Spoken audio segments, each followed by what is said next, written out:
नमस्कार, मैं डॉक्टर हिमांग गोयल, मैं कंसल्टेंट न्यूरोलॉजिस्ट न्यू दिल्ली में कार्यरत हूँ। आज हम बात करेंगे स्ट्रोक अथवा अर्धांग के बारे में। स्ट्रोक, पैरालिसिस अथवा अर्धांग एक आज के डेट में काफ़ी आम समस्या है और इसको जल्दी आइडेंटिफाई करना इंपॉर्टेंट है बिकॉज अर्ली फेज में इसका कंप्लीट ट्रीटमेंट पॉसिबल है, जिससे कि हम इसके सिम्टम्स को रिवर्स भी कर सकते हैं। अगर ये सिम्टम्स हम टाइम से एड्रेस ना करें तो एक लाइफ लॉन्ग पैरालिटिक या फिर लाइफ लॉन्ग एक बेड रिडन स्टेटस जो है वो परसिस्ट कर जाता है। तो इसके लिए एक निमोनिक बनाया गया है, एक आसान तरीका याद रखने का बनाया गया है जो कि है फास्ट। फास्ट में F स्टैंड्स फॉर फेस। अगर चेहरे पे टेढ़ापन आ रहा है या फिर एक तरीके का चेहरा हमें लग रहा है ड्रूप कर गया है, लटक गया है, तो ये एक शुरुआती लक्षण हो सकता है स्ट्रोक का। इसके अलावा आर्म, A फॉर आर्म और लेग। A से आर्म मतलब पकड़ में कमजोरी आ रही है, चाहे हाथ उठाते ही गिर रहा है या पूरी तरीके से हम उठा नहीं पा रहे। इसी तरीके से पैर में चलने में लचक आ रही है या फिर पैर उठाने में दिक्कत आ रही है। S for speech. बोलने में हमें लग रहा है कि ऐसे जैसे कि मुंह में कुछ रखा हुआ है या फिर बोलने में जबान तुतला गई है, तो यह भी एक शुरुआती लक्षण है स्ट्रोक का। S for speech and T stands for time. जब भी हमें लगता है कि इस तरीके के लक्षण हमें दिखाई दे रहे हैं तो हमें तुरंत नियर बाई हॉस्पिटल जिसमें CT स्कैन की फैसिलिटी अवेलेबल हो उसमें रश करना चाहिए।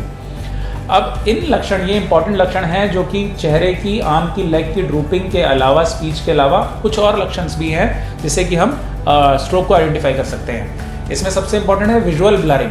अगर देखने में धुंधलापन लग रहा है या फिर एक तरफ की चीज़ें हमें कम दिखाई दे रही हैं। उसके अलावा चलने में लड़खड़ाहट होना, ऐसा लगना है जैसे कि शराबी की तरह चल रहे हैं, हम सीधी लाइन पे नहीं चल पा रहे हैं अचानक से। फॉल हो जाना, चलते चलते गिर जाना, या फिर अचानक से याददाश्त में या बिहेवियर में चेंज आना। तो अगर इनमें से कोई भी चीज़, हमें यह ध्यान रखना है कि इनमें से कोई भी चीज़ अगर अचानक से डेवलप हो रही है तो यह स्ट्रोक हो सकता है।